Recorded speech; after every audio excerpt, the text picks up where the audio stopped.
What's up and welcome back to the Clone Wars Chronological Rewatch. Today we're talking about the episode Bounty. It's the second episode in this little mini Asajj arc where she goes through a bunch of changes, and this is the one with her joining Boba Fett's bounty hunting crew on this train, and they're supposed to keep some precious cargo safe. This is such a great episode, and it's like every other kind of train heist situation. Yeah. It reminded me a lot of the conveyance scene in Solo. You know me, I love a good train scene, or like Sure. Snowpiercer, where you gotta fight from the back to the front, or The Raid, where it's a skyscraper, but fighting from the bottom to the top. Yeah. I love that kind of stuff. Yeah. The theme for this episode is who we are never changes, who we think we are does. And obviously that applies to Asajj, but I want to talk about Boba Fett first. Just because he's in this episode, and seeing him in The Mandalorian again, I feel like we've all noticed a bit of an attitude change for the character in The Mandalorian. So what do you think about that? And what do you think about Boba Fett and who he is or at least who he thinks he is at this point in time in the Clone Wars episode? I mean, he's had a pretty rough life since the death of his father, and I'm sure he thinks that he just needs to continue this life of doing bad stuff and just ultimately getting revenge, but also just living a life of crime and being kind of a part of the underworld. And he's pretty young in this episode, but he's acting like he's the boss. Right. Well, he is the boss. And he's maybe 15. I don't know exactly what his age should be. I feel like he looks older than he's supposed to be. But yeah, he just acts like this punk, tough kid who... I think he's probably trying to carry on his father's legacy. Mm-hmm. Because that's something that we've seen in the Age of Republic comics, that Jango was really trying to instill that in Boba Fett, that you are my legacy, and this is how we do things. Mm-hmm. But we've also seen moments of hesitation, not tenderness, but moments where he didn't want to shoot clones.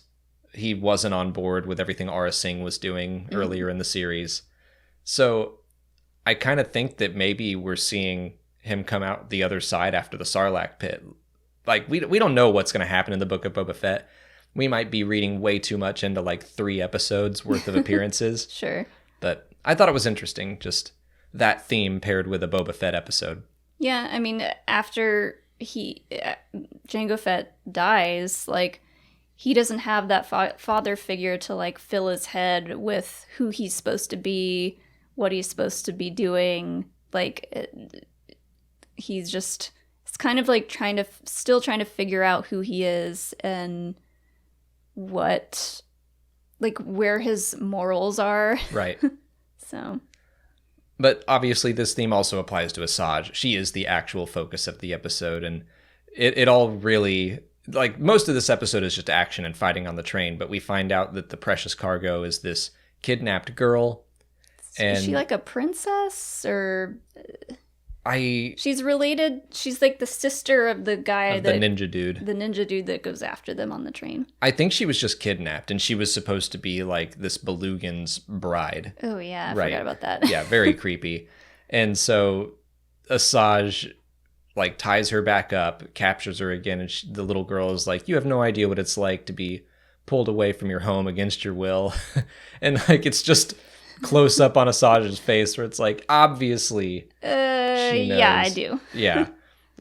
And I like that the girl changes her mind. She sets the girl free, puts Boba in the box instead.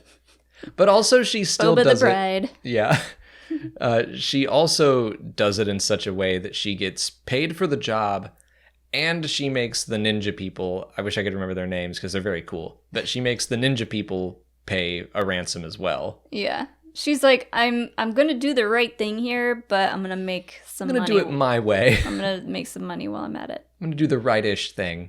Right-ish. Yeah, I mean, she's lived a life of confusing morals as well, just like Boba, where she's a pirate, now she's a Jedi, now she's a Sith, now she's a Night Sister, and now she's a bounty hunter. But yeah, that's what I think that this little 2-episode arc is all about, is her figuring out who she wants to be instead of having someone else take her and tell her what she should be. Yeah.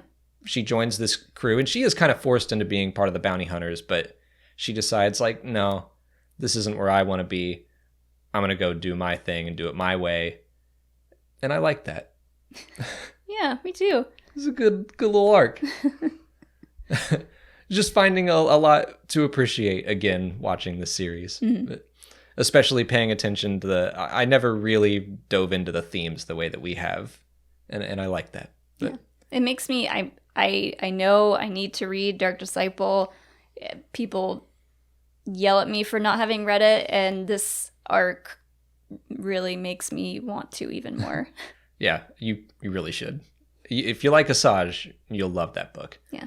But that's it for today. We're going to pick this up next time, I think, with Brothers. I think we're getting into the Darth Maul stuff now. So yeah. That'll be next time. If you haven't already, please like this video, subscribe to the channel. Follow us on Twitter, Instagram, Facebook, and Twitch. And consider checking out our Patreon page. As always, thanks for watching, and may the Force be with you.